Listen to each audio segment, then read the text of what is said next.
Well, for the first time, Vogue Australia's Virtual Innovation Forum is going regional. Vogue Codes aims to connect women with digital creators, thought leaders and entrepreneurs. But from Wednesday, rural and regional business leaders will be front and centre. Joining me live now is Vogue Australia Editor-in-Chief, Edwina McCann. Edwina, great to see you. This is a great initiative and you're going bush this year. Absolutely. Look, thank you for having me, Laura. Obviously, we've always focused on Australian innovation. That is really at the centre of what Vogue Codes is about. But this year with our presenting partner Optus, who through their Future Makers program were really focused in on female entrepreneurship, specifically in the regions, we've been able to sort of recalibrate our approach to the event. Interestingly, Vogue's initial success in the 1950s when it was launched was really off the back was sheep's back, if you like. It was wealthy women on properties in the regions who were the first subscribers to the magazine. And obviously News, our publishers, have a long history supporting regional businesses. But when we really started to dig into some of these stories, there are incredible examples of female-led entrepreneurship now going on, all around the country. It's certainly not restricted to cities anymore. And that's a great news indeed. So what does it mean when you're taking it to the regions? Are you focusing on fashion designers from the regions, or are you taking city folk to the bush? What is it? So it's a bit of a mixture of both. Because of COVID last year, we were able to create hybrid events, so half online and half in real time at events. So this has really allowed us to bring more people into the Vogue Codes program, not just in Australia, but globally. So I think when you look at a company like Pip Brett's wonderful Jumbled, I mean, we've got fashion and lifestyle companies popping up in Cooma and in Orange in regional New South Wales, just doing a world-class, example of a great retailing business. I think what really changed during COVID was all Australian fashion and lifestyle brands really had to look at their online offering and make sure it was world standard. The result of that coming out the other side of COVID has been that, we really do have this incredible opportunity to market the Australian lifestyle through these brands. But we're not just restricted there. We're looking at engineering companies, energy companies.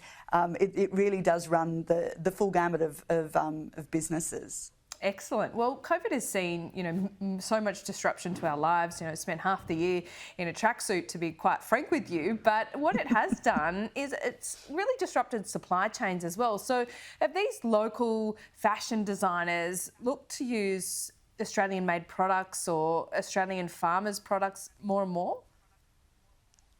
Absolutely. I mean, the Make Australia Make program, I think, which the Australians running, is all about that. Absolutely, Australian fashion designers, and you'll see this with Fashion Week to be held in Sydney next week, are again really pushing when they are manufactured in Australia. And there is within the industry a need and a desire to bring back manufacturing to this country, not just for reasons around sustainability, but also because, of course, we have some of the best fine materials or raw materials in the world with our cotton and indeed our merino wool, which is world famous. So I think, again, Australia has a chance to really lead the world in this way. And what better place for these businesses to start than in our regions, where they are indeed connected directly to the original suppliers of wool. So, yes, I think you're going to see more and more of this. I think we very proudly are going to be talking about products that are Australian-made.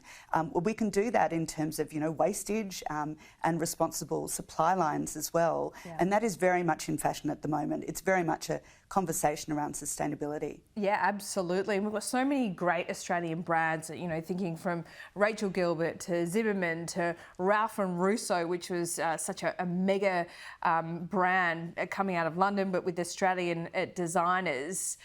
I guess my last question to you, Edwina, is Vogue Codes has become a little bit of a juggernaut on its own in recent years, but how can we all get involved?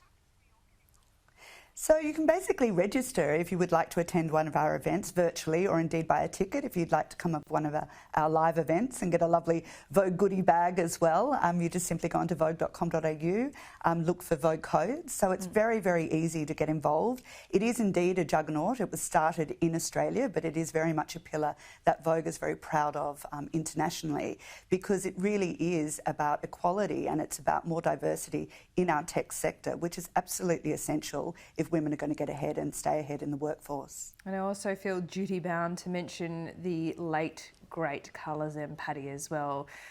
Newsreaders like I would not be wearing clothes if it wasn't for her over the last couple of decades.